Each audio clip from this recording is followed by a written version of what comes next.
I'd like to take a moment to extend our condolences to Javier Rodriguez, our former executive director, whose father passed recently, and we extend all of our blessings to him and his family.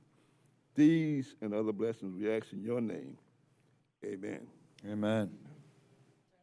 I pledge allegiance to the flag of the United States of America and to the republic for which it stands, one nation, under God, indivisible, with liberty and justice for all. Thank you. All right, let's approve of the agenda. I need a motion. Move it. Motion by Vice Chairman Moss, second by Member Cueto. All in favor, say aye. Aye. All right. Let's, anybody has any declaration of voting conflicts? Okay, No I see all their eyes, and they say they're looking to say no. So with that, we continue on. Citizens' comments. Do we have any citizens' comments at this time? Let the record reflect, nobody came forth, so there is no comments at this time. So, Mr. Attorney. Yes, sir. Regular agenda. Item A. Point. Item A, approval to advertise MDX contract number 23-04, Investment Advisory Services. Approval to extend the current contract until the completion of reprocurement, $950,000, and you will need to appoint a board member as oversight for this contract. Okay, at this time, members, do we have any questions on this? Okay, do I entertain a motion? Moved, and by Member Weinberg, second by Member Monestein. All in favor, say aye. Aye. Anybody opposed? None. Next item. Okay, item B, approval of contract award for MDX Sorry, contract. Carlos, I Yes. think they need to pick for the oversight committee. Do we need to do that? Oh, yeah, I forgot. You need to pick a board member for oversight. Board member for Oh, the- see, I I'm not did the say only- that, and I forgot that. Today, I mean, I'm slow today, right? No, I'm slow. All right, oversight, are we picking one? We're going to give it to you this time, Madam Treasurer.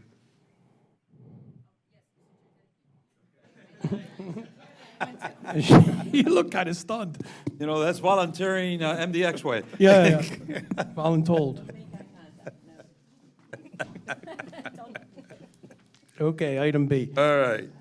Approval of contract award for MDX contract number ITB 23-10, Road Ranger Service and Risk/Disc Services for the MDX system, $20,182,700. Any issues or any questions on this, members? Okay, do I have a motion?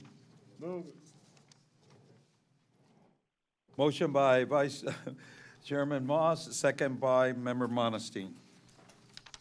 All in favor, say aye. Aye. Anybody opposed? None. And by the way, to the general public that's looking, we do study these agendas very well. So by the time we get here, it's pretty much, unless there's something extraordinary that hasn't been asked of the executive director by each member, or the attorney, or Elisa, whoever it pertains to. This is why we kind of move pretty fast, because we know the subject very well. So I just wanted to put that for the record. I know, but I want to state it. All right, next item. Item C, approval of contract award for MDX contract number RFP 23-01, aesthetics maintenance service for the MDX system, $17,481,692.49. And just for the record, it's a 15% small business and a 15% local business, which correctly on this agenda, the yellow one that you received had 10 and 10. Vice Chairman Moss. Thank you, Mr. Chair. And Mr. Chair and colleagues, I had the opportunity to sit in on this procurement as oversight for the board.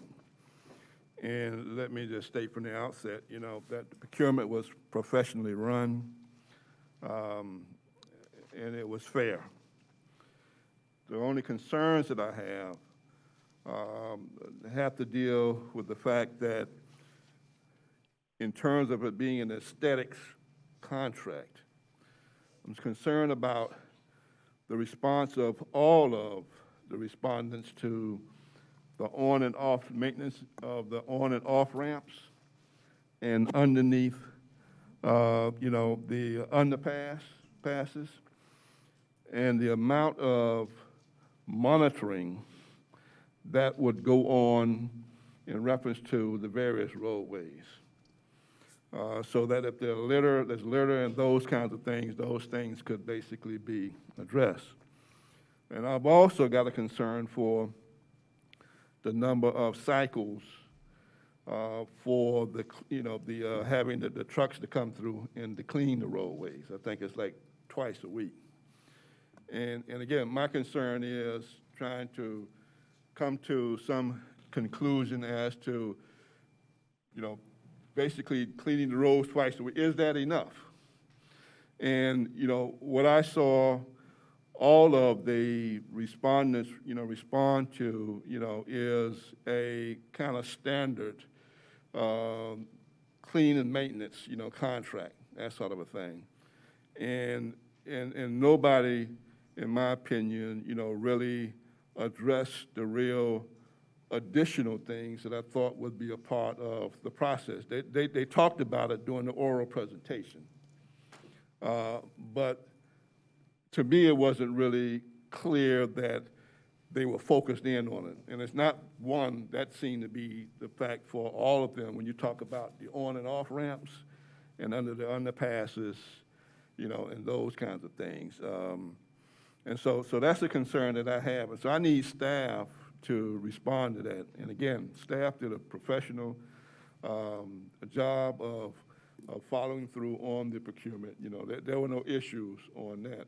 Again, my only concern is the additional aesthetic activity that I thought we were going to get, with this particular contract. And I'm not so sure that this contract gets us, quite there.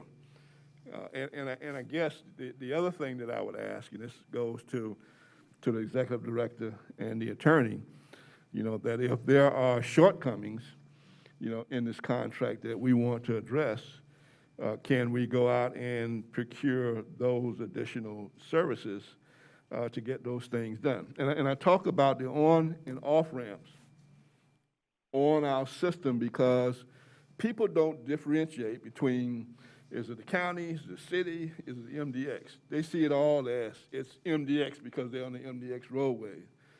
And when you come off of these on ramps and you go onto these on ramps, the amount of litter and trash and uncleanliness and untidiness that you see, when you go, and under the underpasses as well.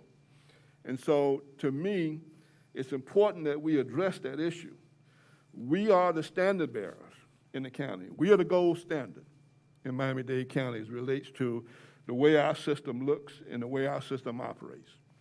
And so, in order for us to do that, then we've got to address these kinds of issues. Looking at the issue of monitoring the roadways, our roadways, is because the winning company proposed to have two-man crews basically monitor the entire system. I don't know if that's adequate or not. Others propose having more monitors on the system, to make sure that, you don't have trash and litter and debris and being able to address that. So I need to have some conversation or some feedback from our staff in terms of what they think about what I am addressing the board about, right now. And again, it has nothing to do with the actual carrying out of the procurement process. The procurement was a clean procurement, fair procurement. But I don't know that it addresses all of the things that I've been advocating for and others have agreed with on this board in reference to, the aesthetics that we're looking for on our roadways. Madam Director? Thank you. Vice Chairman Moss, I know that we have discussed in the past, obviously increasing the cycles when it comes to litter pickup. That's something that we had agreed on. Of course, the underpasses and the ramps was something we also talked about, making sure that this was part of this contract. I was not part of that process, but I do want to ask staff to come up just to make sure that we are all talking about, because I think we prescribed exactly what those cycles had to be for our system. So I want to make sure that that was included, because obviously that was one of the most important things that we've discussed in the past when it comes to our aesthetics contract. So I just want to clarify that point first with staff. Commissioner Moss, to address your concerns, yes, I agree. As far as the proposals are concerned, all three of the proposers did not adequately address the scope related to the sweeping and litter pickup to the expectations that we had, considering that we had really stressed that through various meetings leading up to the advertisement, and we also stressed that during our pre-proposal meetings with all the candidates. Having said that, through the Q&A, we had questions deliberately set up to address those concerns. I feel that most of the teams did provide adequate responses, some better than others. To Board Member Moss's point, the winning proposal did propose what we believe to be maybe not a enhanced crew to address the litter pickup. However, we did put that on the record, and they did commit to increasing the services as needed as part of the scope. So they understand that the scope is there and that we're gonna be addressing that. With any contract that we enter, there's always concerns, there's always risks that we need to mitigate. You know, from our end, we're gonna have to manage these contracts with a lot more vigilance to make sure that they do their job. And then as far as the question, you know, if they fail to perform, then we will do what we have contractually set forth in our contracts to mitigate that and to make sure that we get those services that we require. So is two-man crews monitoring the entire system? Is that adequate? I think two-man crew right now is probably not what we would expect to see, given the amount of cycles and the way that we put this contract together. I can't tell you definitively that that can't be done if it's done on a routine basis, because litter pickup is the bigger debris. It's the stuff that accumulates on the road. It's the stuff that you catches your eye right away. That's not sweeping.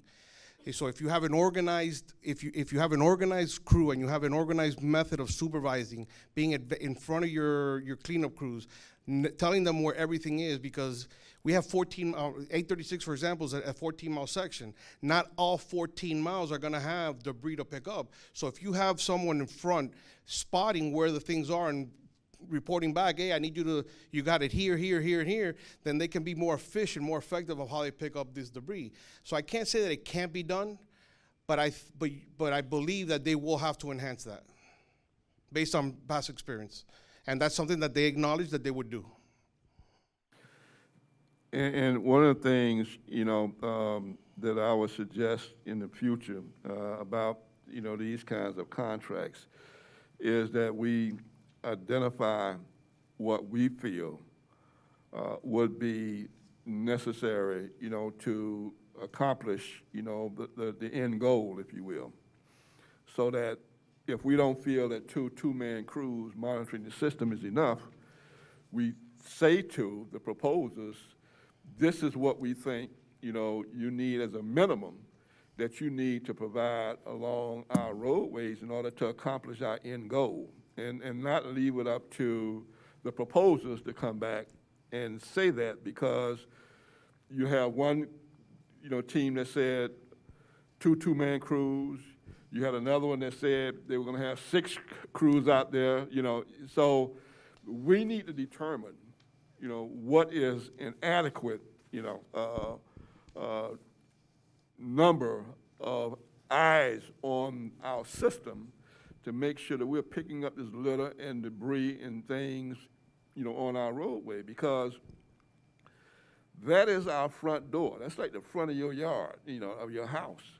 And if you don't maintain, the front of your house, I mean, what do people think about what's going on in your house, And so, again, I'm going to constantly raise these issues because I want us to be the gold standard, in Miami-Dade County. I want us to be the Disney World, in Miami-Dade County when it comes down to our roadways and our facilities, We need to be the example, that everybody else looks to in this community, And again, I just don't think that we hit all of the things that we should have basically, gotten back from our respondents. And that's not, the winning, the one that was recommended.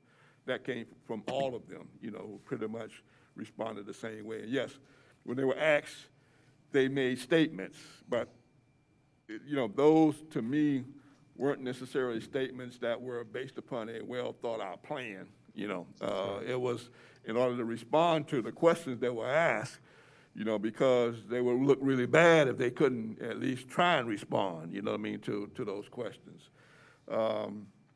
And so I just, those are just some concerns I would lay, on the table.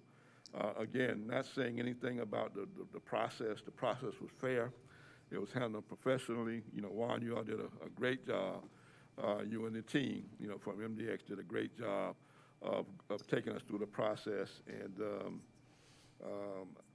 again, those are just some concerns that I have. And, you're telling me that you're going to be able to respond to them.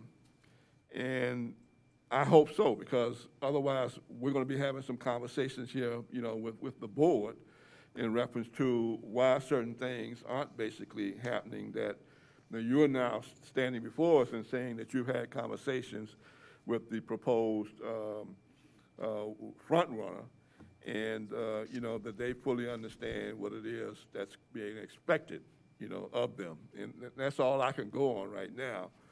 But again, I was not totally satisfied with, the responses that I saw to, these enhanced services that I feel need to be a part of this new contract. This is not the old standard piece. If that was the case, then this is fine. But I'm just concerned about, the additional and enhanced services that I feel needs to happen as relates to our system, our great system. Yes, sir. And Vice Chairman Moss put it in a very eloquent way. I guess what we're trying to say, and all of us have pretty much hinted on this one way or another in the last several months, is actually going on as to the cleaning of the roads, the litter, the things that could be damaging, the stuff that was in the red line, that was everywhere. And I understand the theory of the front door and what people think, because other places, other states do really take an emphasis and making sure their expressways look really pristine. And I know we've been doing it too. It's not that we haven't, it's just that there's been a series of things that you've been working through. And I know you run a tight ship. The issue is that when you say two-man crew, that is going out twice a week, am I correct? No, they're going out every day. Okay, that's what I wanted to clarify. This is a crew that will be, the requirement is that they have to patrol the system every day. That's a contract requirement. Their proposal addressed it as such. The concern, to Board Member Moss's point, is a two-man crew for the entire system adequate? Because you're basically saying, I'm gonna dedicate a two-man to 836 and then two-men to the rest of the system. Again, we don't feel that will be suffice. But again, we did put it on the record, and they did say that they would staff up accordingly to not fall short. It's a contract requirement. This is not if you get it done, if you can't do it, we understand. Contractually, they have to patrol the system on 836, 7 days a week, including holidays, And on the other roads, I believe 836 and 874 are 7 days a week. 112, 836, 878, and 924 are 5 days a week. We increased it from what it used to be originally. It used to be 2 and 3 days a week. This is now basically 24/7. They have to patrol the system every day and pick up whatever they see. So the scope requirement is there, and we have teeth in the contract to be able to enforce that. Yes, I understand. Are they together or are they separated? What do you mean? The two people? No, it'll be separated. So you have one on one side of the system, one on the other, or whatever way you're coordinating the way Correct. this is done, am I correct? Correct. This is, I think, something that I don't see it possible to really patrol the whole system properly. I think what he meant to say is two-man teams, right, Juan? Two. It's not just two people, it's It's four not two people, people. actually. It's Okay. two-man All right. crew. You did say that, So but it's So- two-man crew, Correct. okay? Correct. Because when I understood it the first time, I apologize for the confusion. but at the same time, I think it's something I'll hear from the executive director and the rest of the, I guess our goal is not only to provide the cost, the ability, the quality of road, everything that we do, but also the aesthetics, the cleanliness, everything that needs to be done to make us what we have been and continue to be. And I know everything's gone up in cost drastically, and everything continues to go up in cost drastically. One way or another, somewhere it's going to stop, and we'll see what happens. But at that point, how is the system going to be? Because, for instance, when, let's just say an officer has to take that red line, I've seen them come back that they're lucky because of the training they have, because they hit and nick one of their tires on a motorcycle, you know, they could go flying with the motorcycle. And that being able to be doing, what happened to the sweeper? So the sweeper is a separate component. That's a separate component, and the sweeper is the current sweeper, and they'll be doing that 3 days a week on, they'll be basically doing it every other day on 836 and twice a week on the other roads. Okay. And that's contractually. Remember? Thank you, Mr. Chair. I share some of the same concerns that the Vice Chairman raised, and in the briefing, I appreciate the time that the Director and you, Juan, took to explain the contract to me. The differential in the lowest or the highest ranked bidder, lowest price bidder, and the other bidders is quite significant. So just for the record, Juan, if you could speak to that, and again, the affirmation of the agency and the staff's level of confidence with the end product. You also spoke to the teeth in the contract, the recourse that the agency would have if those levels of service were not being met. Could you speak to some of those mechanisms, whether it's liquidated damages? How can we, as an agency and as a board, have that comfort that given the price and the submittal and the you know, areas of concern that the Vice Chairman raised in terms of the product offering, how do we address that should we find ourselves 6 months from now, a year from now, in a situation where the contractor, the vendor's not performing? Great. So on the bids, yes, the lowest responsive or the highest ranked bidder, it did come just over the engineer's estimate, but significantly lower than the other two. We looked at all the prices. I mean, it was basically, their prices were more in line with our engineer's estimate, even though they were $1 million and change over. What we noticed was that on the other two bidders, it was really an even hike across, and where we saw a lot of those price differences were in the landscaping items. All these firms are landscape companies. Sometimes when you have, this goes to the point when you have a lot of the material, a lot of the items already available, a lot of firms will underprice that because they already have it there. The procuring materials is not part of where they put their pricing. So it's hard to navigate and say, oh, this is how it is. And so I don't want to speculate as to why people went up so high. I know that on the litter and debris pickup, because of the enhanced scope, we did notice that the other two bidders did significantly increase the prices in those areas. But we didn't find anything in the bids to alarm or to say that we found anything materially unbalanced in any of the bids, other than, you know, everybody kind of provided their own self-escalation or bid it accordingly. So we didn't see any issues with the numbers on that. So we felt that the bids were balanced and that, you know, based on the fact that, you know, we took another look at our engineer's estimate and we felt that their bid was adequate. What about on the teeth? I'm sorry. Again, we do have disincentives. So when they don't perform, they will see we will hit them with disincentives. They will see deductions in their monthly invoices for whenever they don't perform to our specifications and our standards. If any issues become too repetitive, we would take action with our director and with our general counsel. And if we have to declare them in default and seek a new, we do that. But the contract would allow us to do that. We could terminate at any point with any contract that we do if we don't feel that any contract's performing to the levels that we expect them to. Member Monastery. Thank you, Mr. Chair. Well, I too want to say thank you to the Vice Chair for bringing some of these issues to surface. I'm always, and this, my comment has nothing to do with the company itself. I don't know either one. I'm always very stressed, to say the least, when I see this, you know, the size of discrepancy that exists and the prices offered by the different companies. One is $11 million more. The other one is close to $6 million more.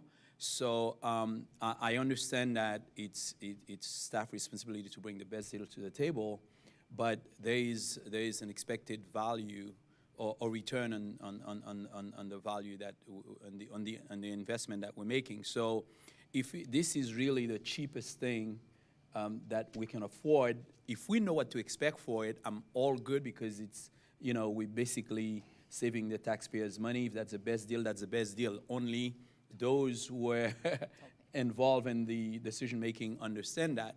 But nevertheless, it's kind of like a huge question mark in my mind when I realize that the other companies, they want to compete as well, and the disparity and their bid is so large, and I wonder why. So usually maybe it's because the lowest bidder knows that there's an opportunity to come back and ask for more in the future, and I'm always worried about as well. You know, if they're going to have some, you all know what I'm what I'm trying to explain. A second bite at the apple once they're under contract. $4 million. I mean, that's a 4-year contract, and as far as I'm concerned, I know there were many more companies that bidded on this, but as far as I'm concerned, the other two runner-up, if it comes to price alone, they didn't have a chance to compete. And I realize that the price only represent and the point value just 40% of and if it only represents 40%, I find it hard to accept that it's so low and weighs so much. Okay, in comparison to the 60% in technical. And again, these are not, you know, my comment is not based on any expertise, just on looking at the numbers, and I'm worried that, you know, if this company can actually offer, you know, the best return on our investment for the $17.5 million, I'm comfortable with that.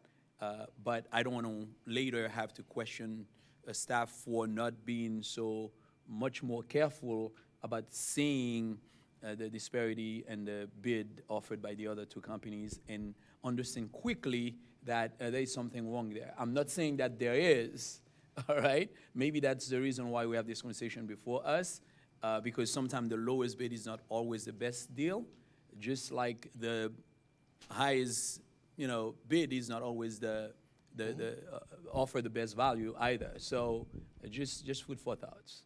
But thank you for your leadership, Mr. Vice Chair. Since you know, you understand this much more than I do, since you sat in that committee, I'll follow Green your lead on steers. this. Yeah. Mr. Chair. So, Madam Treasurer? Thank you, Board Member Cueto, for touching on the numbers, and Board Member Modestine, because of course, where my head went there, but I'm coming from a different math. So yeah, I'm coming on my 20th year as a public servant. I know all about lowest bid. I get it. But wearing my developer hat for the last 12 years, you see a discrepancy like that, you're thinking, change orders, supplemental agreements, more money. Absolutely. But my question, and I'll understand both sides.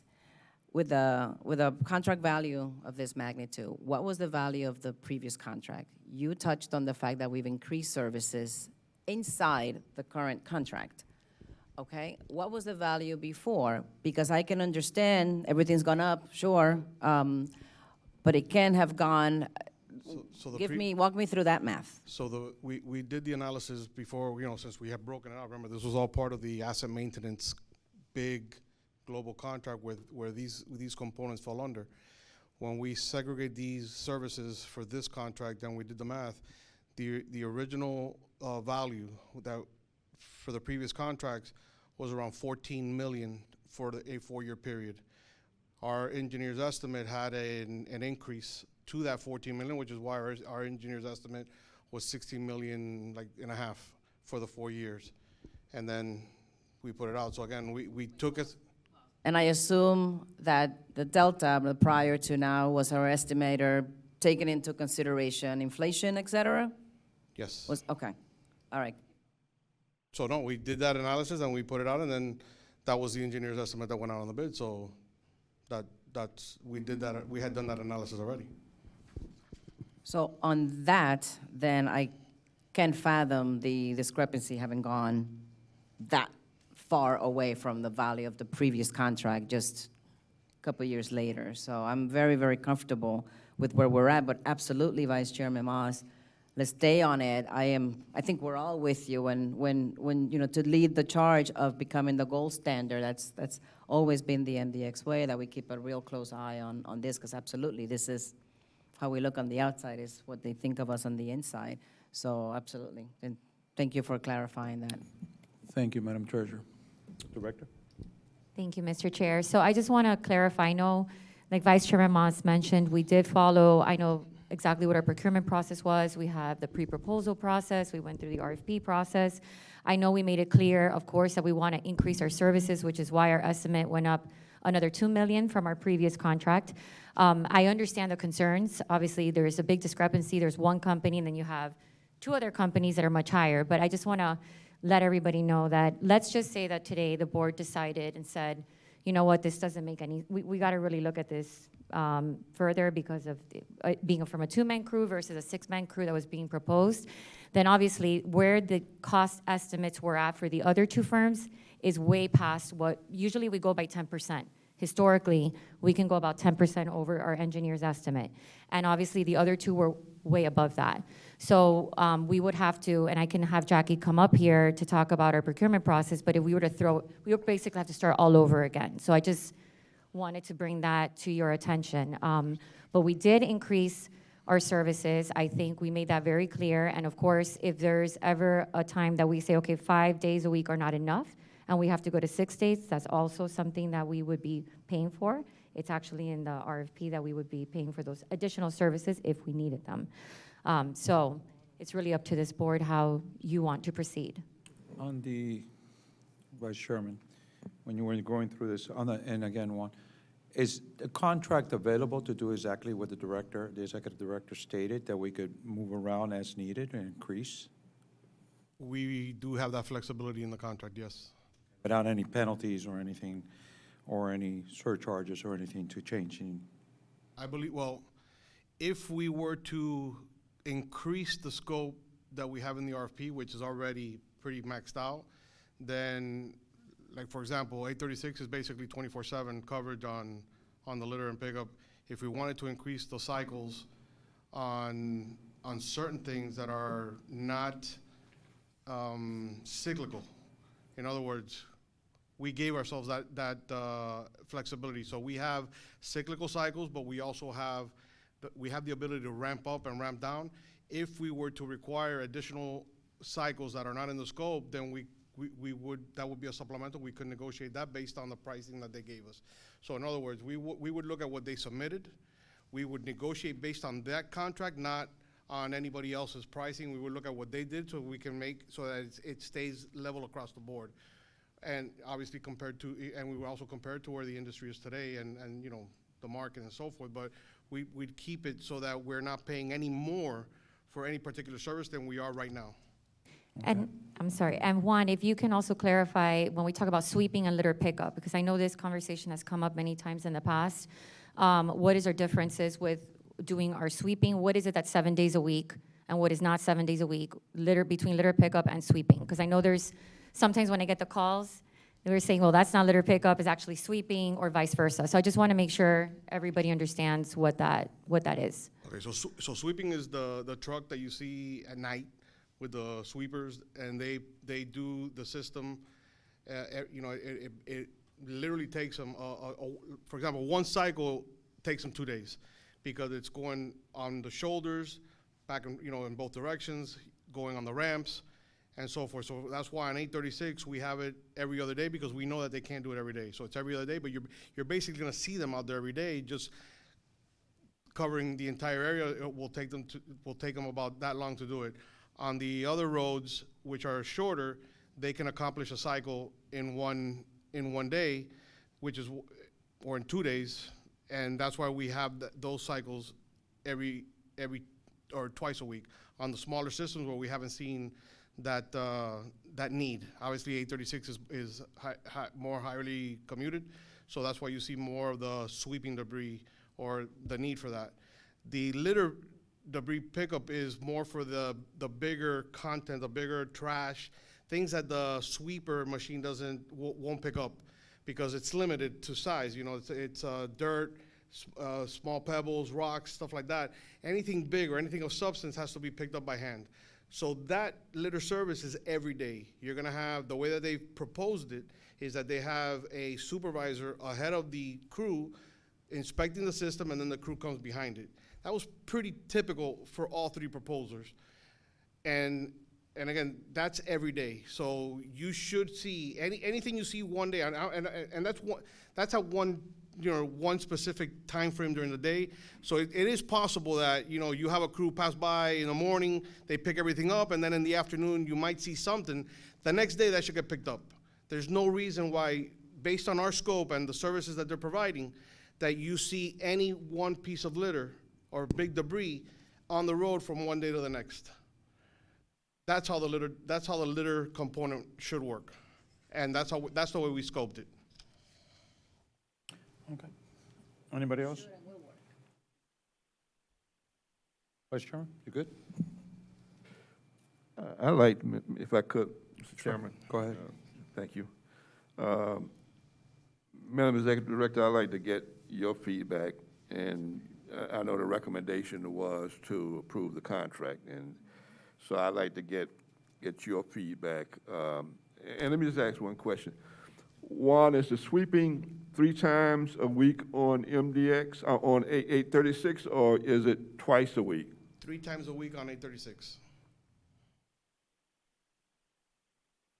Is that typical? Is that adequate? I guess, you know, and I'm asking the professionals because I don't know. So typically you see less. Typically you see a sweeper go out to a roadway once a week. Our previous scope had them going out there twice a week. As I explained, a cycle on 836 is gonna take 2 days, because you're gonna have the one truck going in, you know, they have to go inside shoulder, they have to go outside shoulder, they have to do the ramps up and down, and now they include all the areas, you know, that they can do at the ramp entrances and exits a lot closer to the roadway. So all that typically will take one cycle on 836 typically takes 2 days. But you're talking about one sweeper. You got a sweeper on one side and a sweeper on the other side, you know. That, I mean, if we wanted to increase that, they would have to bring in more resources to do that. These companies, some of these companies aren't resourced that way with the amount of trucks that we would need for that. and they also have other commitments, other areas. So I'm not sure if we're setting a reasonable expectation if we require them to come in more than 3 times a week. And if I can add to that, our previous cycle only had it during the week, and then now we added a weekend day, because what would happen is all weekend, there would be a lot of litter and sweeping that had to be done, and we wouldn't pick it up till Monday night. So now it's a requirement for them to have it over the weekend, which I believe is Sunday, before Monday begins, I think, or Saturday. It's one of those 2 days. So that was the extra cycle that we added to that. That's correct. And I have to admit that several months ago, that would not happen. We would have the same piece of a bumper out there for I don't know how many days, and all kinds of other things that either by accidents or fell off a truck or whatever, that would create a hindrance for any of the emergency lanes or the red line for the buses or anything like that. So I believe it's improved. But again, as what the Vice Chairman is saying, we just want to make sure we not only continue to improve, but have the flexibility to be able to react in the future as needed to the contract.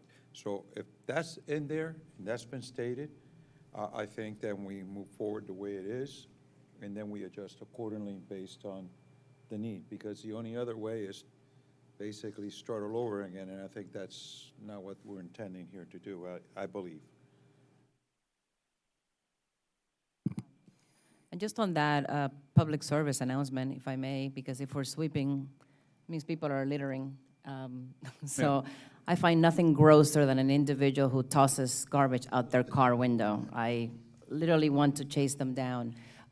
So just if we can remind the public to love our highways and treat them maybe even better than their homes, and not toss debris out onto the roadways, because it truly is a safety hazard. Forget the looks and aesthetics of it.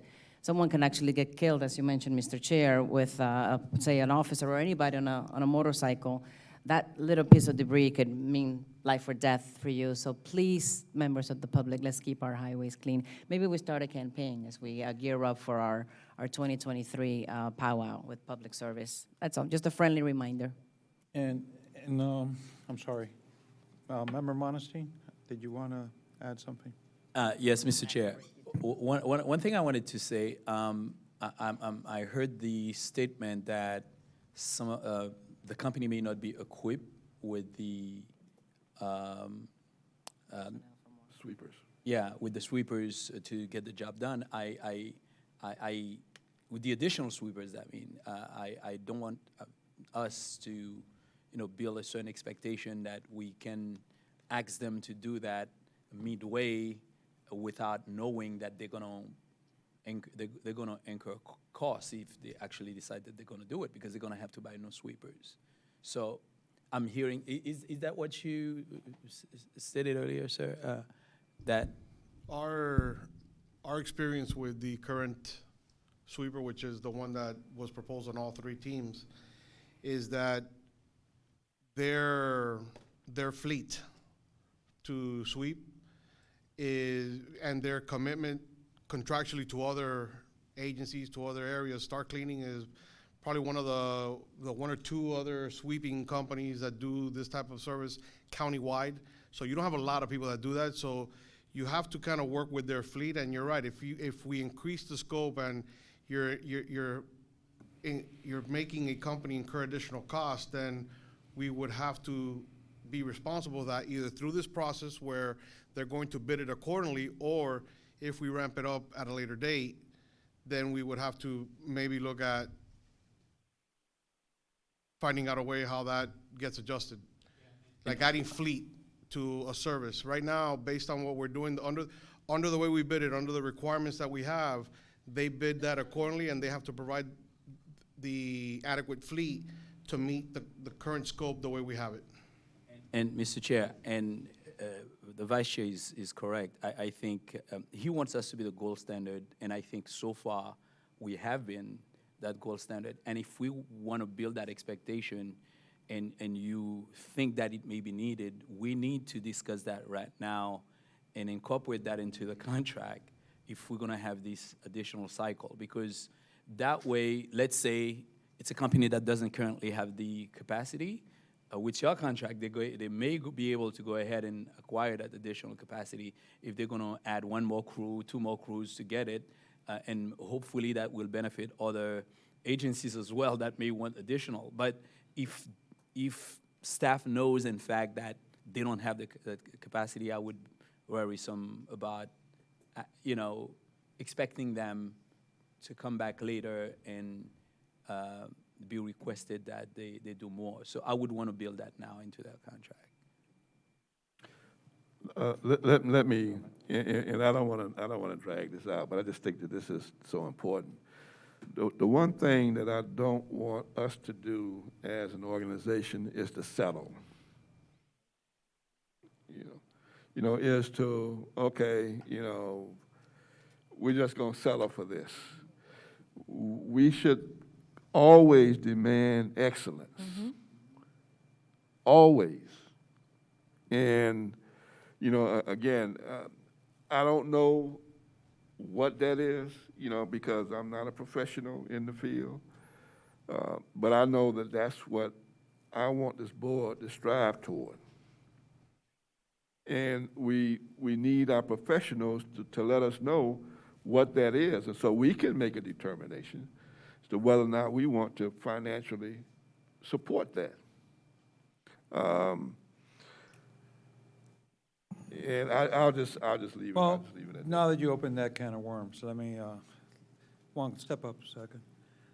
If we do this and we open this because we are looking to continue to improve and be the quality that we're stating and we've had and we want to improve. When we do for instance, I heard your conversation in the way you were explaining the sweeper. Yes. But I remember years ago when I had a sweeper in a little city that I used to be the mayor of, and we would calculate by mile, by speed of the sweeper, and by the time, gas and everything, and I'm sure that's the same way as calculated here. That's correct. Okay, so based on that, it would give you the approximate amount of mileage and distance and the frequency that you could actually do it in different parts of the expressways that we have, the Yes. different parts of the system. Does that adequately, based on the way we have that now, does that calculate based on what my colleagues are asking? I believe so, and I'm gonna just, let me go, on the sweeping, when we were having the issues that we had a few months ago with the smaller debris, the issues with the tires and everything else, at that time, we increased the sweeping cycles to basically what we have now contractually. So we had the flexibility to increase it. We did it. We provided enhanced sweeping services on 836, and we saw the issues significantly improve. We started seeing less the smaller debris that was causing issues with the tires and for emergency vehicles traveling the lanes and so forth. We believe that the scope that we've put together does what we want for our system as it relates to sweeping. I believe that the scope that we put together for litter pickup with the cycles that we are requiring, and again, this is a requirement. This isn't, hey, I want to see if you can, hey, go out there and see if you can do it. No, you have to do this every day or you're going to be or you will be in default of your contract. These are things that every surface was enhanced to make sure that we achieve the gold standard, that we maintain it. We've asked for enhanced services, and I feel that the bids that we got are going to address that. Or will have it. It is on us to manage those contracts accordingly and to be vigilant that they're doing their job and to report to you when they're not. And if they're not doing their job, then they're not going to be doing work on our system. We will take care of that. We're not, our patience when it comes to the aesthetic component of our system is not going to be, we're not going to have a lot of it. It's either they respond right away or we will find somebody else to do it. And that's the reason, and that's what I said, because I understand what the Vice Chairman is saying, and I totally agree with him, as my colleagues, they've all pretty much stated the same thing. I just want to make sure that that calculation is sort of done in a way that meets what we're asking for without having to increase as we speak. Now, if we feel that it has to increase, then I want to know the procedure as to, do we need to delay a certain amount of time so they could go back and negotiate some more with that vendor? Or do we need, I don't think we need to do that. So this is where Contractually, we're we at. have the ability to increase cycles, and you just pay for the extra cycle. It's in the With contract. what Member Monestein has specified, that this is the moment to do so.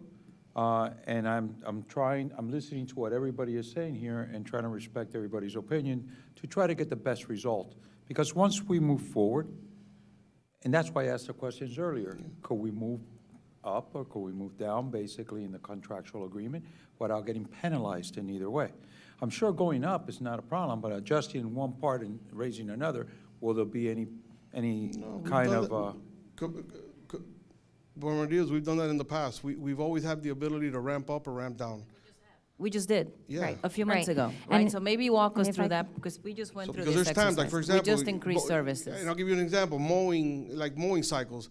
Sometimes you have the ability to ramp down a mowing cycle because of drought, because you don't need, the grass is not growing as high, so why are we gonna spend money every month on something that's not, not visibly noticeable, something that's not getting out of hand?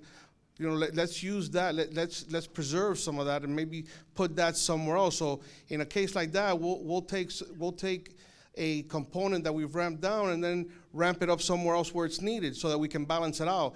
But ultimately keeping one goal in mind, which is to make sure that the system looks to the expectation that we have set. okay. Executive Director. Thank you, Mr. Chair. And again, I just want to reinstate, of course, that I think the procurement policy, I'm in agreement with how the process was done. I do want to mention, when we talk about 2 men or 6 men from the past, we always think about means and methods. Sometimes you can't really dictate or prescribe exactly what that should be. That's why I wanted to make sure and clarify with staff that we did prescribe exactly what we required, because we had this discussion a couple months back in our board meeting of what it is that we wanted for these new standards, right, to make it even better. I always think there's room for improvement, right? And this is a start. I think we've done a lot, even in the last couple months, and we've been able to see how much we've needed in our system, which is why we've increased the contract the way we have. So I am pretty comfortable in the engineer's estimate. Of course, this other company that came in, our lowest one was $1 million over, roughly. So it's pretty close to where we had it. So I'm comfortable and confident with those numbers. But again, when we talk about 2 men and 6 men, I just remind everybody, means and methods sometimes may be different based on whoever's bidding on this contract. It's just that the jump, it's hard when we go from 17 to 28 and now 31. Yeah. I mean, that's a huge jump, which I'm not comfortable with. And I would not advise the board, to go with those higher estimates. But that's just something that is my advice to Okay. the Or board. Member Quad. Thank you, Mr. Chairman. I just had a question, Madam Director. Those additional services, should we decide, per the discussion, to increase cycles, or the staff decide in the future to increase cycles, were those additional cycles priced by all bidders as part of the process? I.e., do we know what the cost implications? Yes. Should we make that decision? Correct, yes, Okay. yes. I want to be clear. For Thank you. for each service, there's a line item for that. It's defined, okay. Correct. Mr. Vice Chairman. Thank you, Mr. Chair, and I want to keep us here all night. One, in reference to the off-ramps, the on-ramps, the off-ramps, and under the expressways, the underpass, do we have a plan for that? Other than we'll do it, which I heard everybody say in the oral presentation. And by the way, I did not express any opinion. Am I right, Mr. Attorney? I did not express You any were opinion. extremely professional. Followed the rules to the T. And he asked the I had same- some opinions, but I didn't Same express question them. verbatim to all 3 teams. Board Member Mas, I think that's a very good question, and we don't prescribe that up front, but it is a requirement that the successful proposer, once under contract, they have to provide us a plan on how they're going to accomplish the scope that we will be reviewing and we need to approve. So we will make sure that those added areas that we included contractually in the scope are covered and that it's in their cycles. Whether it's daily cycles or however they're gonna do it, they have to show us how they're going to be cleaning the additional areas that we've put into this contract. So that will be submitted to us for review, and we need to approve it. Want to make a motion? No. Okay. All right, so at this time, we need to, basically, I feel comfortable if we could move around inside the contract to increase if needed in the future. I think we've taken it up somewhat. I've seen that we improved. Could it be done better? Absolutely. Everything could be done better. But when the cost of everything that's gone up and everything that is moving forward, I just want to make sure, you know, I first of all, I didn't say it earlier, but I appreciate Vice Chairman Moss digging in and being and dealing with this and making sure that everything was done. Like he said, it was done by the book properly and everything was done very professional.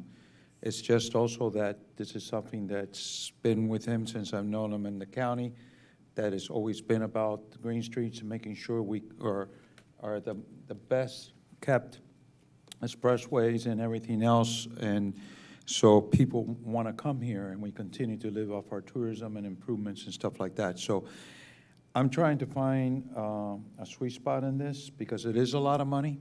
It is an increase in it. By what percentile?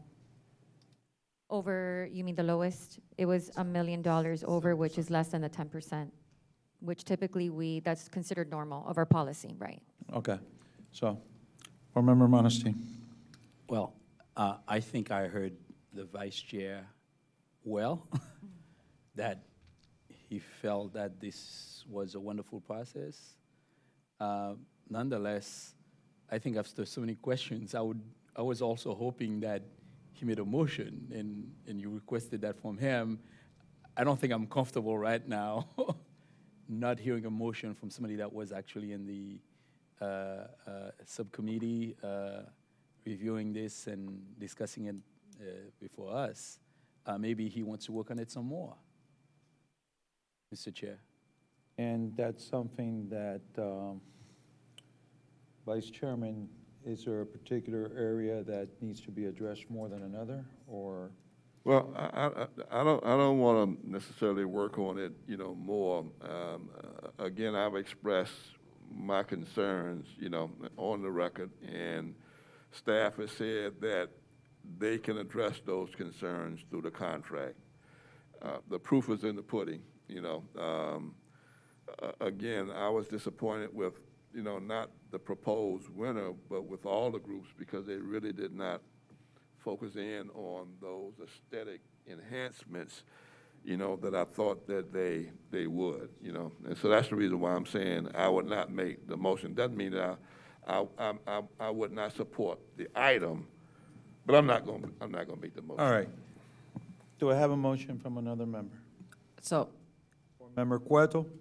I'd like, okay, you're moving it, yeah, and with all due respect, just my concern would be the timeline of the contract, et cetera. Do we need to now get into emergency extensions or emergency contracts? I really wouldn't want to do that, so I'm That's what I was fairly avoiding. confident of staff and the process, and Vice Chairman Moss heading the committee. You sat there. That's, you know, but it's a time for the board oversight. I know we all take our board oversight very seriously, so I'm fairly confident to second the motion from Board Member Cueto, and you can go ahead and call it to a vote. I just As stated, will be Madam concerned Treasurer, with you the said it well. timeline. So with that, I have a motion and I have a second. All in favor, say aye. Opposed? None. Let's move on. Next item. Item D, approval of supplemental agreement number 7 for MDX contract 16-01, design build service for reconstruction of State Road 836 and Interstate 395 project, $516,881.19. Do I have a motion on this? Motion, Madam Treasurer? Second, Member Cueto. All in favor, say aye. Aye. Anybody opposed? None. Next item. Approval of joint motion for stipulated final judgment in the litigation involving MDX and KB Investment Corp. in the amount of $2,243,400. A motion by the Vice Chairman, second by Commissioner Monestein.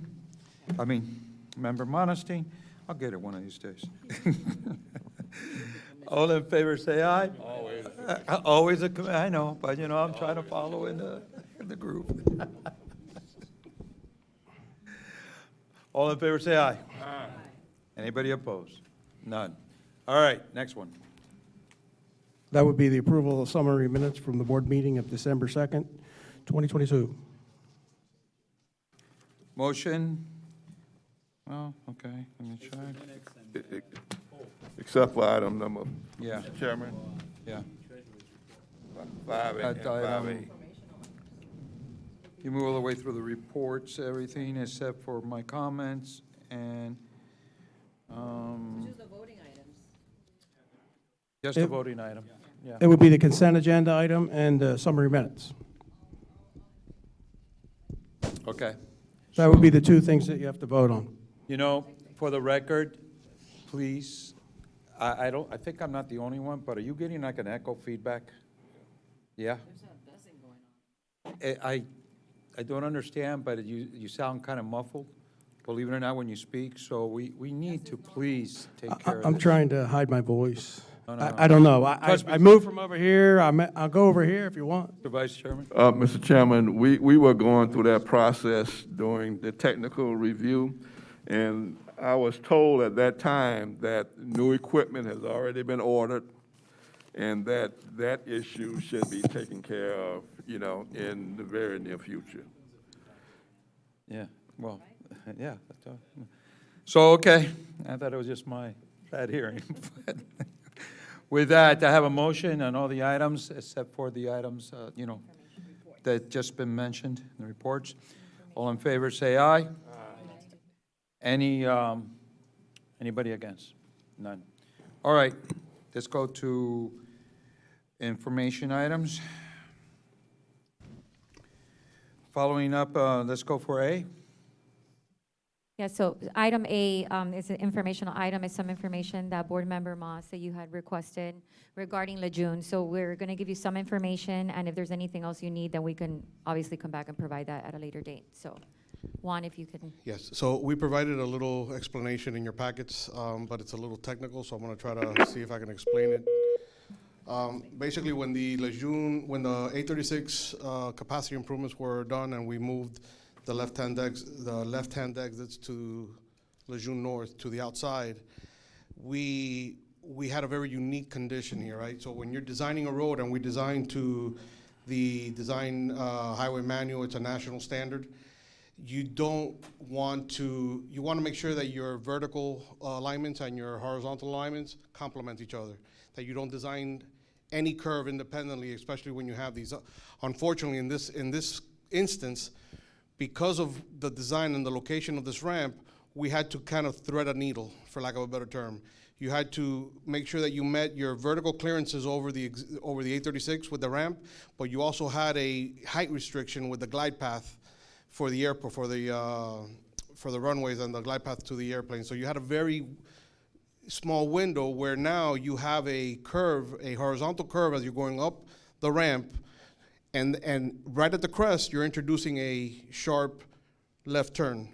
That's not an ideal condition. That's something that you don't typically do, because again, you want to make sure that these curves are done, they complement each other, that you don't do these designs independently. Unfortunately, we're in a situation where that couldn't be avoided. It's unsafe. It's not something that you can't do. It's just something you shouldn't do. And typically, as a design engineer, you try to stay away from that, and you do for 99% of the time. This was just one of those scenarios where it was unavoidable. What that creates is it creates a perception issue to the driver, because you're getting to the crest of a curve, and with that immediate turn, you don't see where you have like this issue coming up that you don't know what's next. So it causes the drivers to slow down, and then and subsequently everybody behind you is also slowing down. It's not until you get to the top of the curve that you see what's happening, and then boom, you start speeding up. If you drive out there today, you see that happen. You see the long backup, and you see up ahead, even though you can see it, and you see all the cars in front of you move from that point, you still have the issue of what happens when I get there. And from a driver behavioral standpoint, it's hard to fix that without supplemental components. We know what the issue is now. That's something that had been baffling us for a while. I know it sounds kind of like, what are you talking about? But we've checked this. We do have signing that we prepared, signing chevrons to be able to give the driver more of a heads up of this is what's happening, so they can have so that they can continue their regular flow without without slowing down and backing up all the traffic. That's in the works right now. It's part of one of the contracts that we're currently procuring, so our signing and payment marking contracts that are in the street right now. Once that gets in, we're gonna prioritize all these efforts, but we feel that we can help and mitigate this issue with additional signage. There's really not much we can do as far as building out and doing anything physically because of the way that this area is already constrained by the vertical limits set on the bottom and the top, and the way that these bridges were already built. They're steel structures. It's a cantilever bent, so there's nothing you could do to widen anymore to kind of alleviate some of that side distance issue. But we feel that with the signing that we're gonna add, it's gonna help at least mitigate and give a driver more heads up expectancy of what to get when they get there, so that they don't feel like they have to slow down. And that's really what the issue comes in. I mean, after months of looking at everything, because we looked at all the traffic, we looked at the split between the north and the south, and people coming in late and everything else.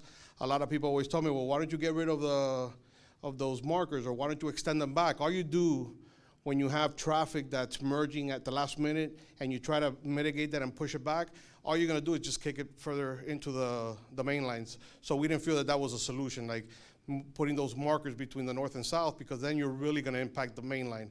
Right now we have a good queue within the ramps that you don't back up the main line as much during peak.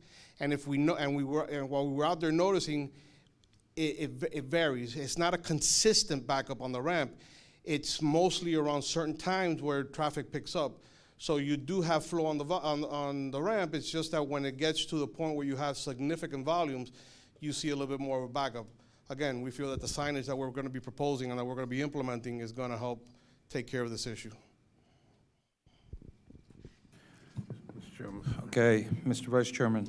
And so, because there seemed to be some additional room when you come across there, I always thought that perhaps that was done in order to be able to add another lane later on. So from a capacity standpoint, it's not needed, right?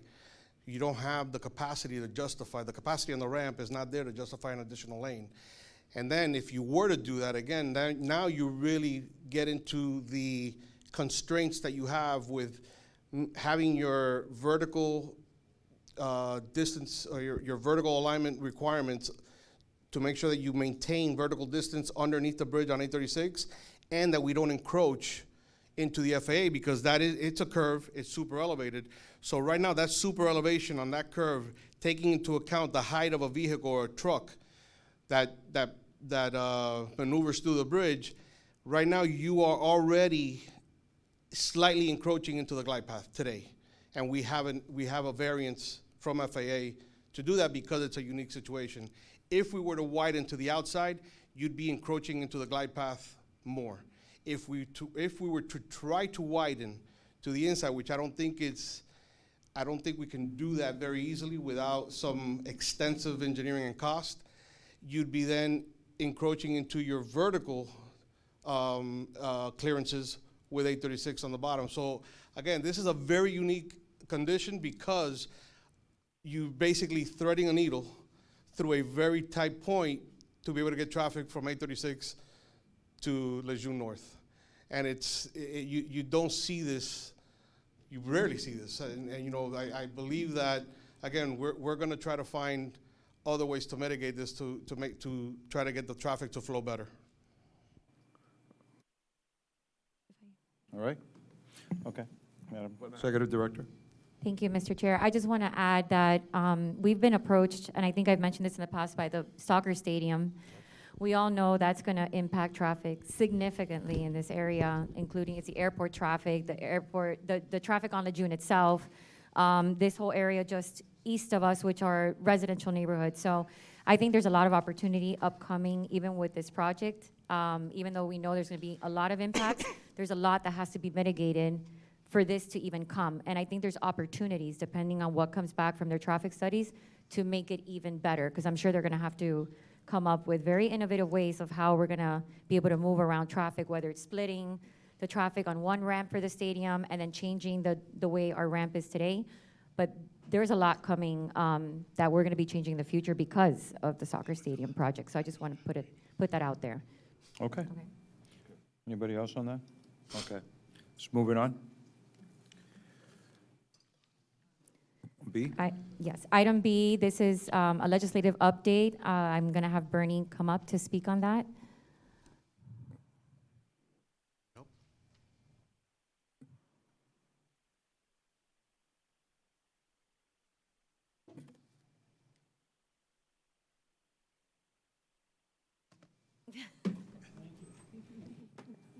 It looks good, man. I'm telling you. Most of you already know, this is going to be my, On? Move it to this one, Vern.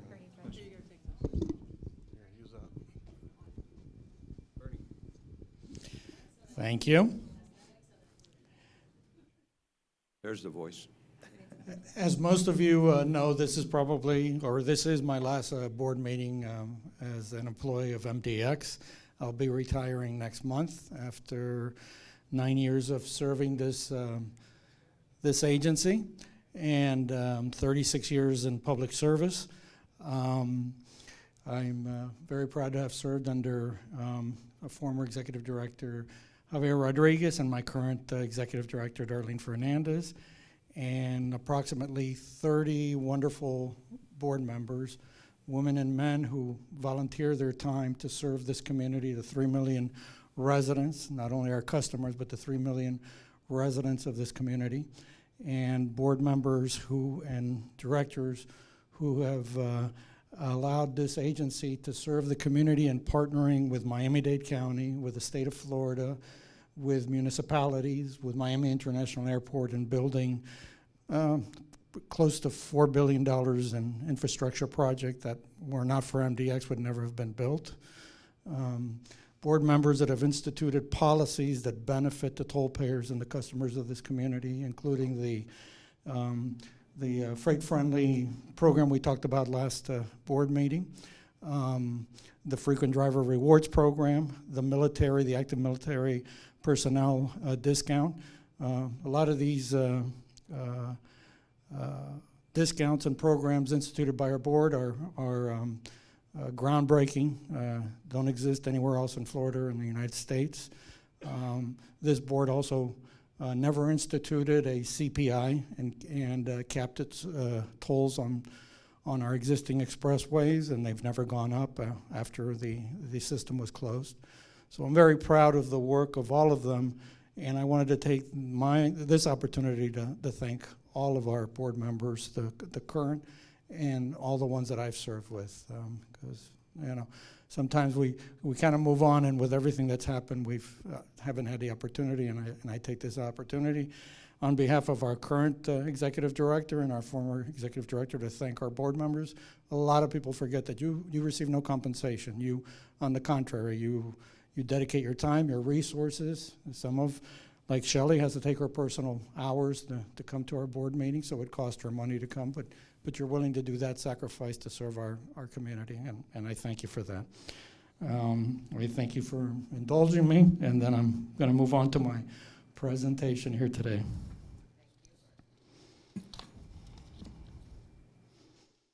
Okay, the purpose of this presentation is twofold. I want to give you some insight on the recent charter amendments that were approved in November by the voters of Miami-Dade County. I also want to discuss a customer service, an opinion survey that MDX conducted in 2018, right prior to the pandemic, that I don't think has been discussed or shared enough with the community and with our new board, and I think it's important. You'll be surprised by the results of that survey, with close to 42,000 respondents, which is better than an opinion poll.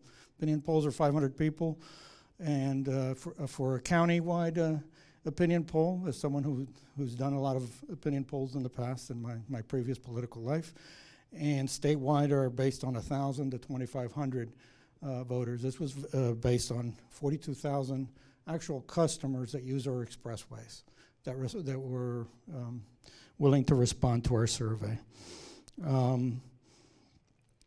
Lastly, I would like to remind you and our community about the extraordinary support that the Kendall Parkway enjoys, which I believe is very timely, considering that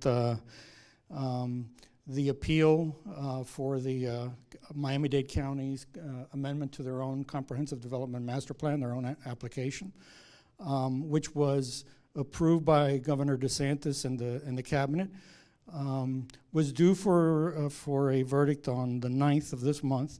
It's been, the appellants requested oral arguments, so the courts have yet to opine as of today when I checked. So they can go either one of two ways. They can either grant the oral arguments, or they can issue a verdict in the coming days. If they grant the oral arguments, then probably it'll be in February, and then we'll know on the Kendall Parkway. Okay. The report that we have in front of you is derived from an article that I wrote and was published in the community newspapers. For a little history on the significance of this voter mandate, on the two new amendments to Miami-Dade County's Home Rule Charter, the only state constitutional amendment in recent memory, in my recent memory in my 36 years in public office, that received 80% support like our Miami-Dade County's two Home Rule Charter amendments, was in the amendment number 12 in the 2018 election. And most of you are familiar with that because you've been reading about Amendment 12 from 2018 in the papers recently. That's the amendment relating to elected officials and public officials, not just elected officials, lobbying, which forced several of our local public officials to resign from office because they wanted to continue with their lobbying professions. And that one received 80% in 2018. Since before that and since that, I can't recall another amendment that received that kind of mandate as the two county amendments. It's unheard of. In November, 81% of the voters in the county, okay, good, they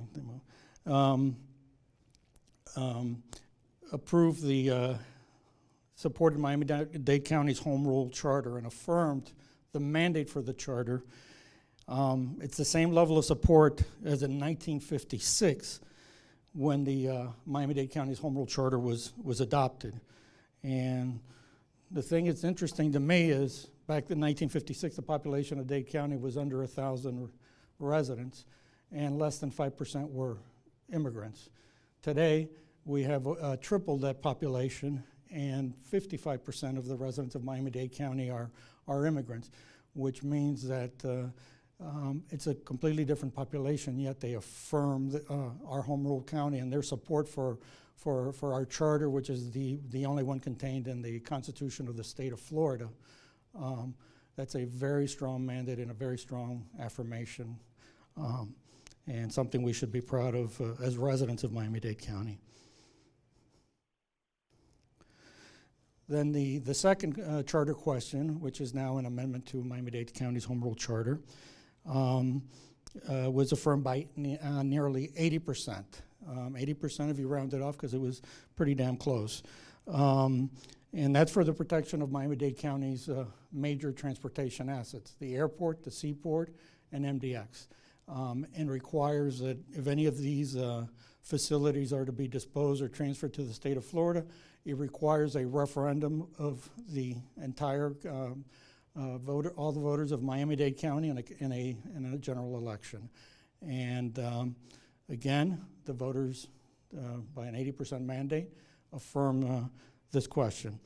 And so my analysis, I took a look at on the same ballot in November. There were 3 constitutional questions. One of them was kind of controversial, but there were 2 that were very populist in nature. And one of them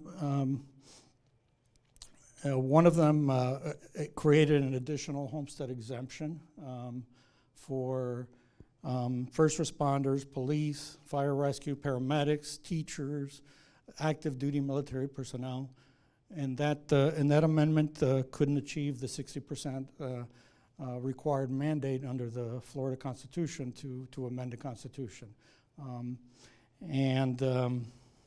The second, that one achieved 58%. The second one, which only received 57%, prohibited municipalities from increasing the assessed value or property taxes when someone does improvements to their home to mitigate flooding, which after the storms that we've recently experienced in Florida that have had a lot of damage due to flooding, it was interesting that the voters rejected that amendment as well.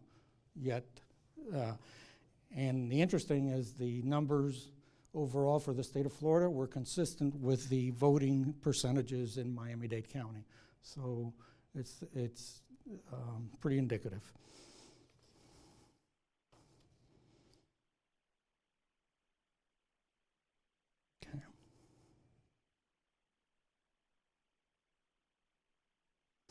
Okay. RGEC's and internal public communications team communicate with our customers, residents, and stakeholders through public outreach activities of our projects, whether they're in planning phase or very focused, extensive outreach efforts required, and also in the design and construction phases of our projects. Apart from these projects and grassroots efforts that we have on outreach for our projects, we do a lot of community service outreach, and it's a very valuable tool. We have a database of about 175,000 frequent customers that we communicate with on a regular basis through newsletters and emails, and we also have a subset of about 30,000 which are the basis of support for the Kendall Parkway of voters, Republicans, Democrats, Independent, out in the unincorporated Dade and West Dade. And that's why when that project is ever polled by, and it's polled frequently by state legislators and county commissioners that represent the western area, that project never polls under 86 to 88%. I've pulled it twice myself as in my previous life on the county commission. And now I want to go to some of the questions that we asked to our customers, our 42,000 customers. What we did is we looked at what are the best ways to communicate to our customers, which is the basis for what you see now as part of our plan, which includes radio.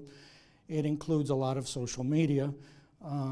Even our print through some of our newspapers are based on the fact that those papers that we advertise with have a strong social media platform, or they have a strong electronic newsletter and customer base that they communicate with. And that's based on this survey that we did with our frequent customer. That's how we take the temperature, and we know how to communicate with them. We asked them also, this is when MDX was going to run the shuttle on the red lanes before we went into the limbo period. And we were even advertising on billboards on the 836, the new MDX Shuttle Express that we were going to run on the red lanes on behalf of Miami-Dade County, for Miami-Dade County at no cost to Miami-Dade County. And as you see from our customers, it says 53% supported, but that number is misleading because you see that almost 37% or 37% said, I wouldn't use it because it's not really in my commute area. These are people that use the Gratigny or use the Shula or some of the other expressways in the south, but don't you really use the 836.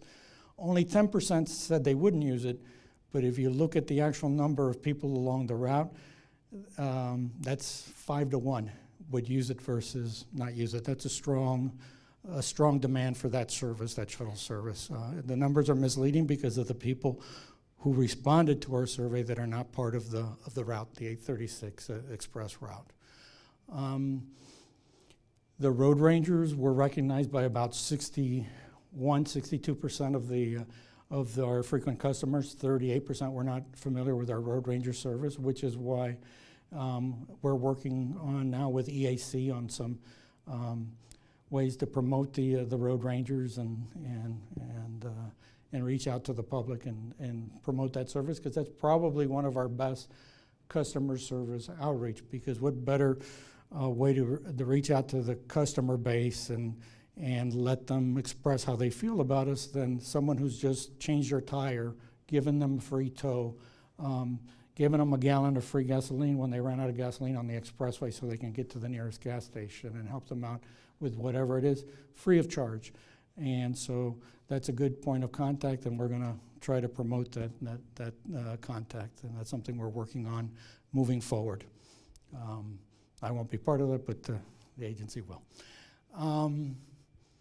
The other issue was something that was requested by our previous board of directors.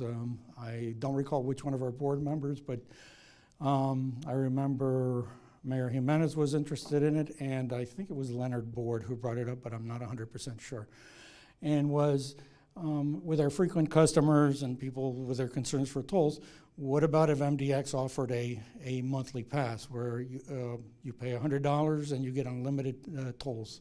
So if you're an Uber driver, a Lyft driver, or someone who really spends, at the top end, you can buy this, and then you know that you're capped for that month, that this is the maximum you're going to pay.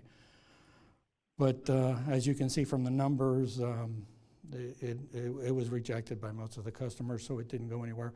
But that's how we do policy analysis, which is very important. If you're going to look at going in a certain policy direction, you ask the customer and the base, and you analyze the policy and let them tell you how they feel about something. And here's my favorite, the Kendall Parkway. This is the most popular project in my 36 years of service in not only Miami-Dade County and the state of Florida. No other project has the level of public support that crosses party lines, Republicans, Democrats, independent voters, than this project. Why? Because it's a project of quality of life. And that's what MDX builds. It's projects that improve the quality of life of the customer and of the residents of this community. The interesting part is, if you remember the question regarding the 836 Express, where nearly 38% said, I'm not going to use the shuttle because it's not in my route. Those people live in the north end or the south end of the county. Yet, look at the number of people. So on a county-wide survey of 42,000 customers, 86%, which means they're not just the people out in west, there's people all over Miami-Dade County that pay the tolls on our highways, for the most part, support the Kendall Parkway. That's very strong support, and it's consistent with all the polling that everybody's done out there. Including very recently, they've spoken to us about that. Next slide. Again, on the Kendall Parkway. When we did the Kendall Parkway, it was a 5-year process led by Myra Diaz, our planning director, who I have to say is the best planning director in Dade County, with no excuses to the TPO or Miami-Dade County. They have millions of dollars in employees and dozens of employees. We have one, and she's the best planner in Miami-Dade County. She led a 5-year process that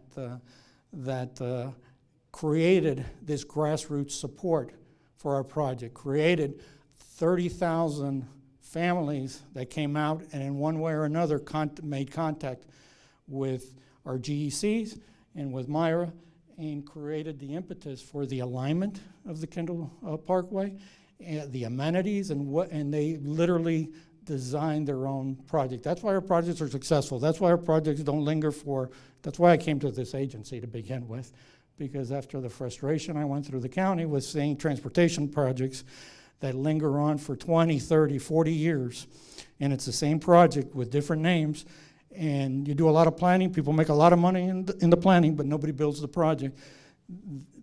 Our projects move forward, and this is one of them, and look at that level of support. I've never seen in my 36 years a project, whether it's zoning, not only a project, an application for zoning, for a CDMP, for anything. 6,000, and the county commissioners that sit on this board remember when those cards were presented to the Miami-Dade County Commission on your own, because it was the county's application. It was the county staff that submitted that amendment to the CDMP. But 6,000 cards of support from 6,000 different families, not an individual. It was one card that went to submitted by every family.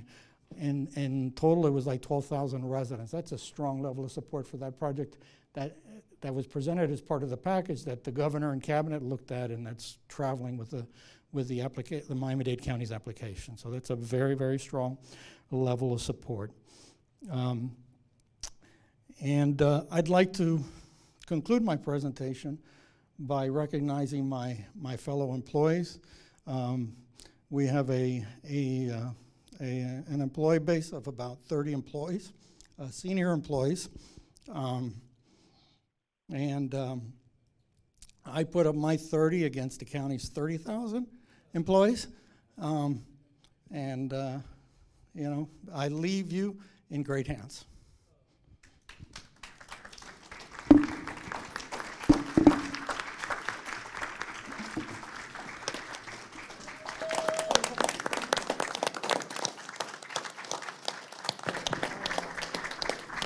Bernie, for right now, don't go too far. We got close. some items, but you're gonna come back in a little bit. So with that great presentation and those numbers, don't lie. They're straight up, and the people spoke. And I'm very proud of that. But it took everybody working together to make sure it was clear, transparent, and it was done properly. Very, very, very proud. And Bernie, well, we'll go to you in a little bit again. Let's keep it going. C, Moody's, Mr. Chair. we're gonna go with Bernie later. I can see that face, I know it. I know it. Mr. Chair, I'll incorporate Moody's report on my treasurer's report, so we can go on to Darlene's. Okay, so we don't Actually, we need can to go right into into the treasurer's procurement either? report. Okay. Yeah. So with that, anyway, it's written there, we could read it later. Madam Executive Director. First me, and I'll be very brief. Oh, I thought you said you just. To okay. quote my dear longtime friend, Marie Schaefer, our treasurer's report is really good. Did I mess that up? I thought it was it's really good. But just to touch on just a couple of numbers that I really, really like, and yes, I will read off Moody's latest. It's in your packet. The January 6th report is an update from the November 2022 report. So here we are 2 months later. They've upgraded up to A3 stable. And for the record, Mr. Chair, if you'll indulge me, I am going to read just 3 sentences at the very opening of the report. The Miami-Dade Expressway Authority's credit profile is A3 stable and reflects its strong market position as a well-established, primarily commuter toll road system that provides vital transportation links in a major economic center. MDX's credit profile also reflects its narrowing financial profile, which has been impacted by toll rate reductions through 2019 and the coronavirus outbreak of 2020. However, traffic and revenue have recovered to pre-pandemic levels, being at 6.9% traffic and 11.2% revenue, above the fiscal year 2019 levels in 2022. So with that, I'm going to first say yay, and continue to commend our executive director and our CFO on their continuing open dialogue with our credit rating agencies. I think it's certainly gone a long way to their rating of us. Then I'll add just our debt service ratio is at 1.82. It's all in your packet as well. Through November, I'll give you the quick year-to-dates. Traffic up from fiscal year actual 22, 5.9%, while over fiscal year 23 forecast, 7.4% traffic. And our toll revenues over fiscal year 22 actuals are up 9.1%. And above our 6.4% for fiscal year 23 forecast. So we are indeed really good. Marie, thank you. That is all. Thank you, Madam Treasurer. Madam Executive Director. Thank you, Mr. Chair. I'll try to keep this short. You know, Bernie brought up, I do want to talk about, and I want to give an update on the Kendall Parkway because I think that's something that's really important. And I know this board last June had approved, obviously, for us to continue moving forward with the Kendall Parkway, even though it's moving a little bit slower than we wanted to. But I did want to give an update because this fiscal year, we were tasked to still continue buying property or doing a right-of-way acquisition. And to date, we've closed on 7 parcels, which is a total of $1.8 million. And then we have actually another 20 parcels under contract, which is a total of $4.1 million. So we are still moving ahead, even though we haven't been able to move as fast as we want. But I think it just shows that regardless of everything that's going on, we're still moving forward with our initiatives and what's important to our community, which, of course, going back to what our treasurer said, it's not only us, right? It's this board that really gives us, you know, the ammunition and the vision, and for us to continue pushing with initiatives, which actually work in our favor. For this agency. So I do want to thank every single one of you up here for that and for creating our capital program and making it as innovative and stable as possible, which is obviously reflected in our credit report. So just some procurement updates. GEC services, it's been advertised and the proposal's deadline is March 9th. Our construction services for State Road 874 DMS, the bids deadline is on January 31st, which this was approved in the previous board meeting in December. Also, our MOT services, the deadline is January 31st, which that was also approved in our last meeting. Our system-wide signing and pavement marking, the bids deadline is February 1st, and our system-wide janitorial bids deadline is February 3rd. And probably you'll see in our next board meetings the parcels that we've been selling in surplus. Today was a closing at 2 o'clock with bids, so we're hoping that we'll be bringing back an item if we need to renegotiate, but I think we'll be okay to move forward, but that's still moving forward, okay? So just some announcements. I know you've all heard the governor had announced a toll relief program, so I just wanna mention that. December 15, the governor signed Senate Bill 6A, which is establishing the toll relief program through FDOT, which will give Floridians a 50% credit to their SunPass account for all toll facilities from January 1st of 2023 to December 31st of 2023. This will have no financial impact to MDX. This is all being done in the back office through SunPass, so we continue, you know, our residents will continue getting their credit, their 50% till the end of the year. With that being said, our temporary program is still in place that this board approved back in October, and it ends on February 28th. Our financial impact has remained under budget. We had estimated a total of $7 million, and we spent from October to December total about $3.8 million, and we expect for January and February to come in around 2.5. So we will be actually probably about $500,000 under budget, which thank you to our team and working with obviously the Turnpike and everyone to make sure we were getting these correct estimates for when you approve this program, and I think we did just that. So kudos to our team on that.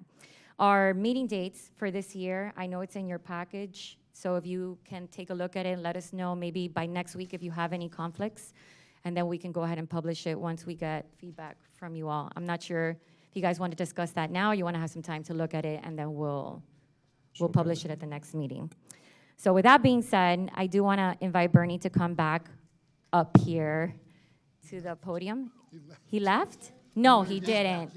No, he didn't. Trouble starter. I told the officer not to let him go by that door. So that concludes my executive director report, but I do want to take some time because I'm sure everybody wants to say a thing or two about Bernie. I will start with, I can't stress enough what an asset you've been to this agency. 36 years. I think about my father. He just retired after 37 years working for the state. And I have to tell you, the amount of knowledge and history that comes with a career like that is something that can't be replaced, right? So I think MDX has been in great hands for a very long time. I've had the honor to work with you for the last 9 months as the executive director, but I know prior to that, you know, when you worked with Javier and I was at the county, I only have wonderful things to say about you. And as our former board member. Yes, and as a former board member, that's right. That about it. Yes, and as a former board member, and you know, we always say, well, what are we gonna do now? You know, it's just you are irreplaceable, Bernie. I say that with my whole heart, and I'm sure everyone else agrees with me. But I think the agency is where it's at today because of having an employee like you. So, Thank you. thank you so much. All right. Let's start it in a line. Go ahead. Number Thank you, 4. Mr. Chair. Bernie, even though we didn't have an opportunity to work together as much as I would have liked, want to wish you the best in retirement. Thank you for your public service at the county and here at MDX. It's deeply appreciated, and wishing you all the best. Thank you. Thank you. Yeah. Bernie, I've known you since I became a county commissioner, especially working with one of my favorite county commissioners beside these two here. I need to put that on the record. Playing it safe. And, but I've learned to admire you, and we talk about being an asset and a treasure to our county as a public servant. I think you epitomize that, and I thank you for that. We have not interacted a lot, but you know how I feel about you because you've been a gentleman since I was introduced to you, and if there are any young people looking at public service working in the bureaucracy, if you want to call it that, I think you're a great model. You're a great model, and you're an example that everyone that serves the public should look into. First of all, you are extremely intelligent. You don't forget stuff. I don't know where you get that memory from, and you're extremely passionate, and people can feel your heart in everything that you do, and I appreciate that. And this takes me by surprise that you are retiring, but maybe it's my opportunity to stay more in touch with you right now, because I value you a whole lot, and I thank you for your service. Thank you. Thank you. Well, on this new board, I'm the one you've worked with the longest at MDX, unless Shelley's still on the phone. I think she's got me beat by a couple of months. So this has been my 10th year on the MDX board. I've certainly faced some challenges, incredible opportunities, exciting moments, and some wars with you leading the charge and kind of huddling some of our consultants. I won't get into the specifics of those, but we've had some fun times, and Bernie has never once lost his cool. You're a statesman. You're a gentleman. And knowing me, that's tough to do.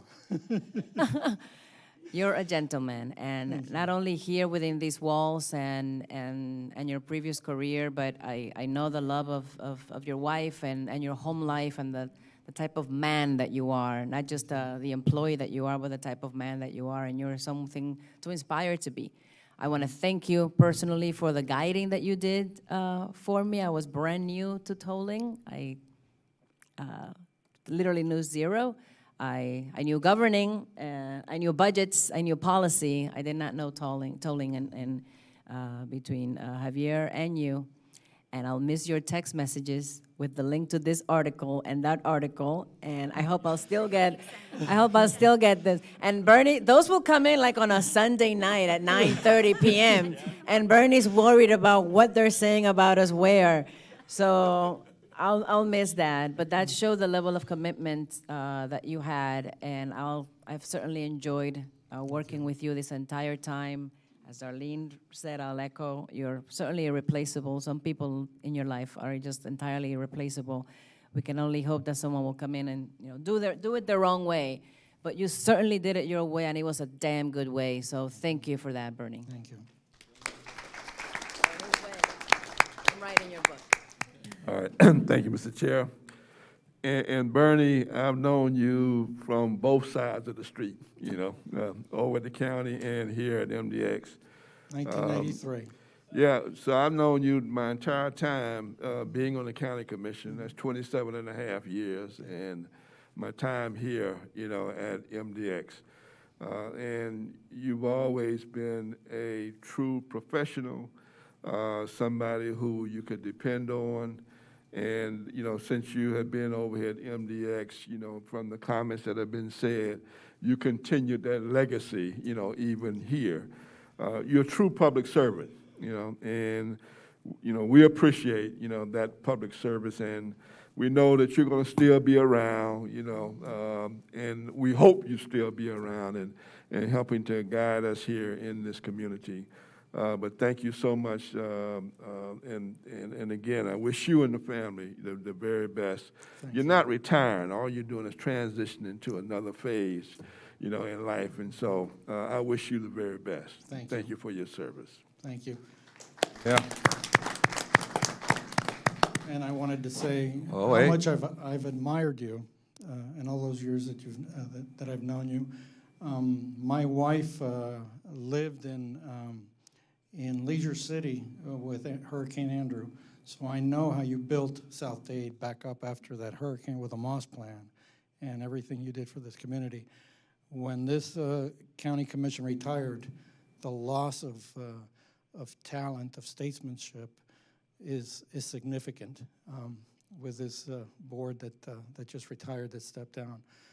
And the new incoming members will have a lot of big shoes to fill to achieve what the entire Board of County Commissioners that I had the pleasure of serving with since 1993 until watching them even recently, since I am retiring. They have some very, very big shoes to fill.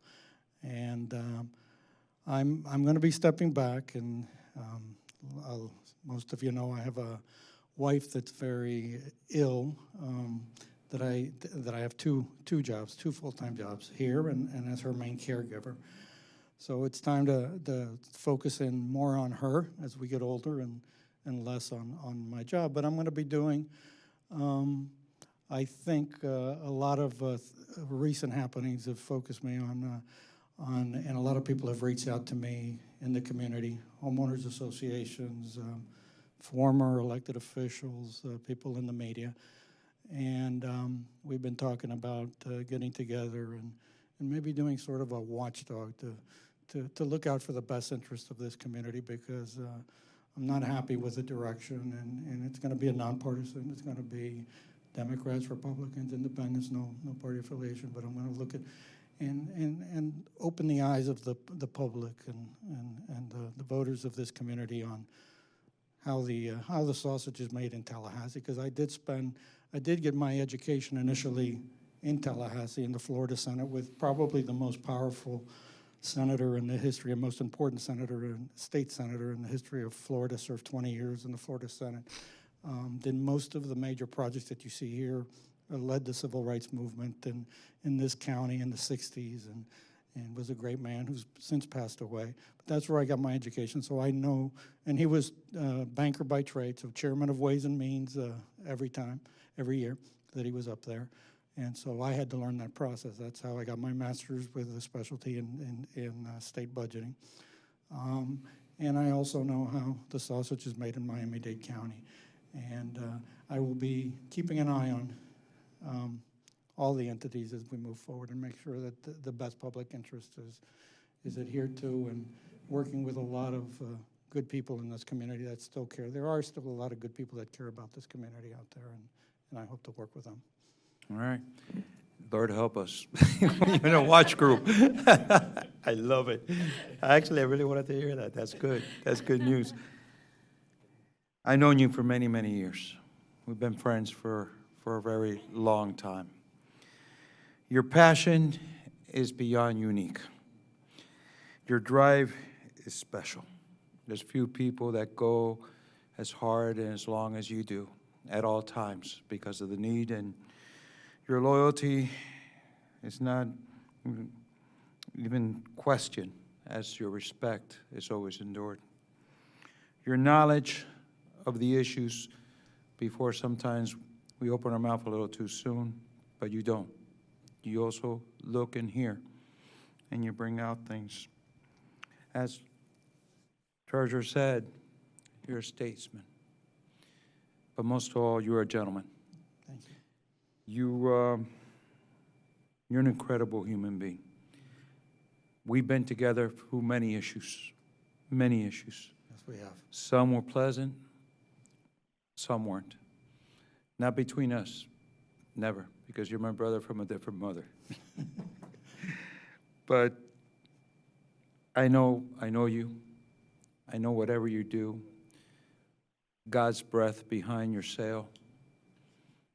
And I know that whatever it is that you actually go through and do, you're going to do it always in the same way you've done everything in your life. And I, like my colleagues here, are that much more blessed to have had you at this part of our life here, been part of it. And not only you, not only us, the employees of Miami-Dade Expressway Authority, along with all the vendors and everybody that's been here and has passed through these doors and before they were these doors, and everything that's been done, you've been part of it. So, you know, all we could do is continue to get together so often, break some bread, and talk. But I know you're moving on, and I know your duties, and I know what you're dealing with. And all I could say is, like we all have, but just add, we're blessed to know you. I'll have And more we'll time now. continue to know. I'll have more time now. I'm available for lunch. I'm available. I'm a phone call away, so. With that, let's stand for a second. The meeting's not adjourned yet, so let's do this real fast.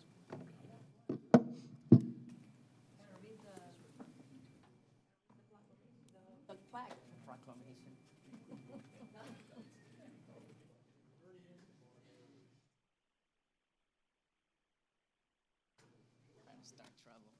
He did, he walked out.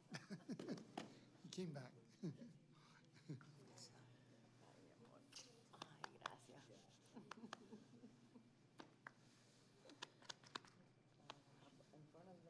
gonna miss you, man.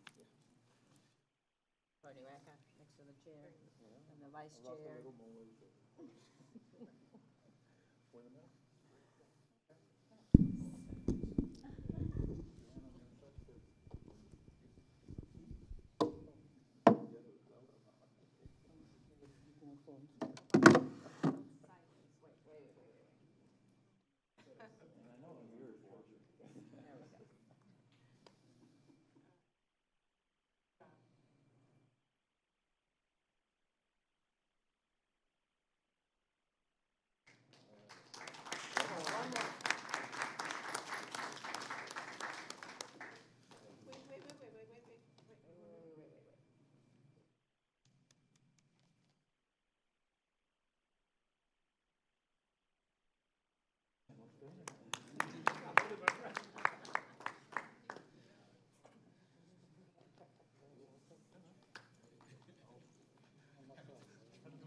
I think the chair's comments, I think was just left.